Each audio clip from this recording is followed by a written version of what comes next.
Vallabhaneni Vamsi arrest అక్రమంగా చేశారంటూ జగన్మోహన్ రెడ్డి నిన్న విజయవాడ జైలుకి వెళ్ళి మరీ పరామర్శించారు. ఎలా చూడాలంటారు? నిజంగానే అక్రమ అరెస్ట్ అనుకోవాలంటారా? అది ఈ పరామర్శను ఎలా చూడాలంటారు? మొన్న చూస్తేనే పిడుగురాల్లో వెళ్ళి అక్కడ కాసు ఆయన ఒకరిని పిన్నెల రామకృష్ణారెడ్డిని, ఇటు చూస్తే నందిగం సురేష్ని, తర్వాత చూస్తే ఇప్పుడు వల్లభనేని వంశీని. ఎక్కడైనా సరే పరామర్శ యాత్ర అంటే జగన్మోహన్ రెడ్డి జైలు దగ్గరికి వెళ్తున్నాడు. ఎలా చూడాలంటారు ఈ యాత్రల్ని? ఎందుకంటే ఆయన ఒక 4-5 సంవత్సరాలు జైల్లో ఉండొచ్చాడు కాబట్టి ఆ అనుభవం మీద వాళ్ళని పలకరించాలి.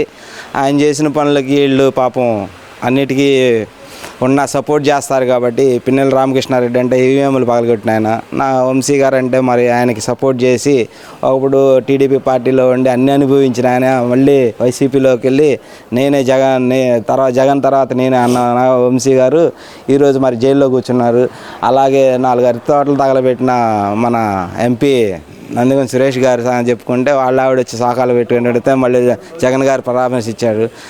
ఆ విషయం పెట్టుకుంటే మనం జగన్మోహన్ రెడ్డి గారికి జైల్లో పరామర్శించడం అనేది సదాగా అలవాటైపోయింది. ఎందుకంటే ఆయన దాంట్లో ఉండొచ్చాడు కాబట్టి దానికి ఆ బ్రీత్ దాని మీద ఉన్న ఇదేంటి అభిప్రాయం ఇంకా ఒకళ్ళు పంచుకోవడానికి ఎలా ఉండి మీ అనుభవాలు ఎలా ఉండి నా అనుభవాలు ఏంది ఎలా ఉన్నాయి అని పంచుకోవడానికే పరామర్శించినట్టుంది. కానీ వాళ్ళని అక్రమంగా అరెస్ట్ చేశారు అని చెప్పడానికి ఆయన దగ్గర ఏం ఆధారాలు లేవు.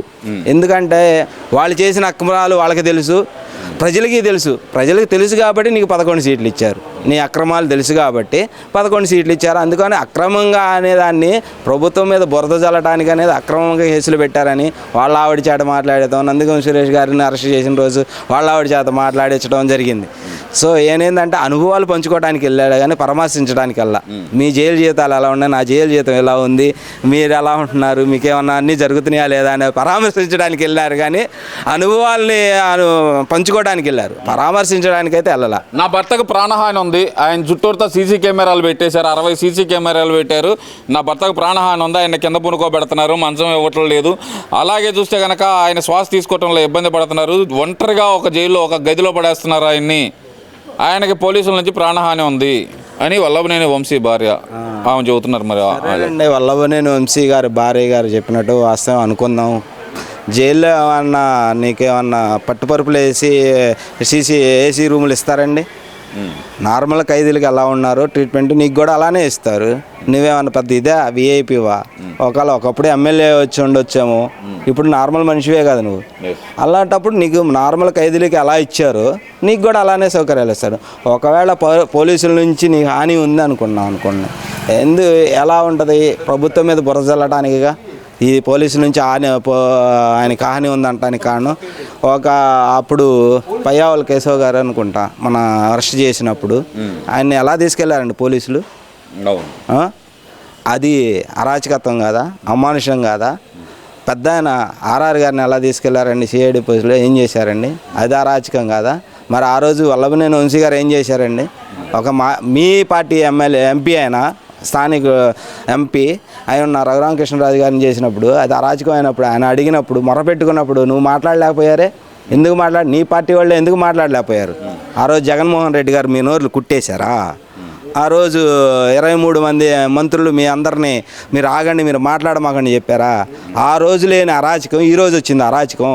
అంటే నీ భర్తకు ఒక న్యాయం, అవతల వాళ్ళ మనుషులకు ఒక న్యాయంగా ఉంటుందా?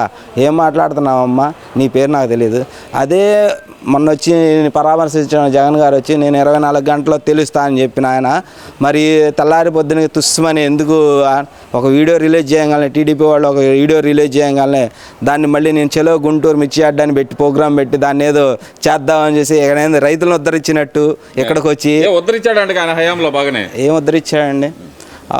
రైతులను ఉద్ధరించాడా? కేంద్ర ప్రభుత్వం ఇచ్చిన నిధులని రైతులకు ఇచ్చి నేను బటన్ నొక్కి నేను ఇచ్చానని చెప్పుకున్న మనిషి ఈరోజు నేను రైతులను ఉద్ధరించానని చెప్పడానికి ఎన్ని ఎకరాలకి ఎన్ని హెక్టార్లకి భూమి నీళ్ళు ఇచ్చావయ్యా నువ్వు? ఎన్ని హెక్టార్లకి నీళ్ళు ఇచ్చావు? ఎన్ని పాడి పంటలు పోషించావు? ఉద్యాన శాఖలను ఎన్ని నిలబెట్టావు నువ్వు? ఎలా చెప్పుకోవాలి నిన్ను అసలు నేను రైతులను ఉద్ధరించానని? ఏదో అభిమానం ఉంది కాబట్టి వైఎస్ రాజశేఖర రెడ్డి నిలబెడతాను ఒక్కొక్కరిని అంటున్నాడుగా జగన్మోహన్ రెడ్డి. త్వరలో ఆయనకి అదే జరిగిద్దని అవగాహనతో చెబుతున్నాడు. నా అనుభవం అది, నేను నిలబడ్డాను, మళ్ళీ అదే పరిస్థితి నాకు వచ్చిద్ది, మళ్ళీ నేను రాని జనాల్లోకి, నన్ను మళ్ళీ అక్కడికే పంపిస్తారు, ఆ బట్టలు తీసి మళ్ళీ ఖైదీ నెంబర్ వేస్తారండి నాకు, అది కామనే జరిగేదే, మళ్ళీ నా మీద సానుభూతి చూపించడానికి జనాలకి ఆ సానుభూతి చూపించడానికి ఇండైరెక్ట్గా ఇస్తున్నాడు అనమాట, సింపతి చూపించుకోవాలి. మళ్ళీ మేమే అధికారంలోకి వస్తాం, ఒక్కొక్కళ్ళు అంతు తేలుస్తామంటూ మరి జగన్మోహన్ రెడ్డి అయితే సవాల్ చేస్తున్నారు కదా, ఈ సవాల్స్ని అసలు ఎలా చూడాలంటారు? 2019లో కూడా సవాల్ చేసి 2024లో బొక్కబార్లో పడ్డాడు.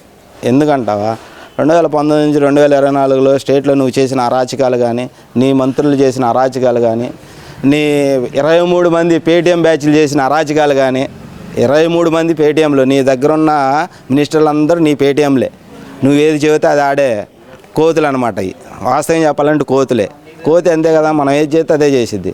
నేను ఇది చేసా నువ్వు చెడింది కాక వనమంతా జడగొట్టావు, నువ్వు రాష్ట్రాన్ని జడగొట్టావు, రాష్ట్రాన్ని జడగొట్టి మళ్ళీ వచ్చి నేను బట్టలు ఉడదీస్తాను నిలబెడతానని చెబితే జనాలు సంవత్సరాలు అవతల దాక్కున్నా సరే, రిటైర్ అయినా సరే, 7 సంవత్సరాలు అవతల దాక్కున్నా ఏ పోలీస్ అధికారిని వదిలిపెట్టను అంటూ సవాల్ చేస్తున్నారు కదా. మరి నువ్వు చేసిన సూచాయిగా ఒక ఉదాహరణ చూసుకుందాం. ఒక డిఎస్పి తిరుమలరావు గారు, ఆయన పేరు ఏదో ఉంది, ఆయన మీరు ఎన్ని సంవత్సరాలు కూర్చోబెట్టారండి ఇంట్లో, పోస్టింగ్ ఇవ్వకుండా 5 సంవత్సరాలు. వెంకటేశ్వరరావు గారిని, అదే వెంకటేశ్వరరావు గారిని తీసుకొచ్చి గౌరవంగా మళ్ళీ ఉద్యోగం ఇచ్చి 24 గంటల రిటైర్మెంట్ ఫంక్షన్లు మొత్తం రిలీజ్ చేసిన గవర్నమెంట్ మాది. ఆ పదవికి ఉందాతనం తీసుకురావాలి కానీ, నేను పోలీసుల మీద కక్ష పెట్టుకొని పోలీసులను ఉపయోగించుకోవడం నీకు చేత అయింది, మా గవర్నమెంట్కి చేతగా అట్లా వాస్తవం చెప్పాలంటే.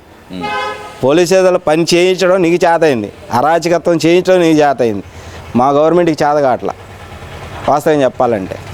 మళ్ళీ నువ్వు వాళ్ళ మీద పడి ఏడుస్తా, ఆ రోజు 5 సంవత్సరాలు నీ సంఖ్యగా నాకింది ఆ పోలీసులు, ఈరోజు మళ్ళీ వాళ్ళు చేస్తున్న పనికి నువ్వు అడ్డం పడతానంటే, వాళ్ళు న్యాయంగా బద్ధంగా చట్టబద్ధంగా వాళ్ళు చేయాల్సినవి వాళ్ళ రూల్ ప్రకారం చేస్తున్నారు. రాష్ట్ర ప్రభుత్వం వాళ్ళకు ఉన్నాయి కదా, వాళ్ళ గైడ్లైన్స్ వాళ్ళకు ఉంటాయి, పోలీసు వాళ్ళకి, వాళ్ళ గైడ్లైన్స్ ప్రకారం వెళ్తారు. మినిస్టర్లు పోయి చెప్పారు, మంత్రులు చెప్పారని చెప్పి వెళ్ళట్లేదు ఏ మినిస్టర్, ఏ పోలీసు వాళ్ళు. ఇప్పుడు నువ్వు ఎలా వాళ్ళని హింసిస్తావు? ఆ రోజు నీ సంఖ్య నాకిన వాళ్ళే కదా కలెక్టర్లు కానీ, ఎమ్మెల్యే, పోలీసు వాళ్ళు కానీ, కానిస్టేబుల్, ఆఖరికి ఏఆర్ కానిస్టేబుల్ దగ్గర నుంచి డీజీపీ, ఎస్పీ దగ్గరకు కూడా నీది నాకిన వాళ్ళు అందరూ. వాళ్ళందరూ నువ్వేం చేసావు?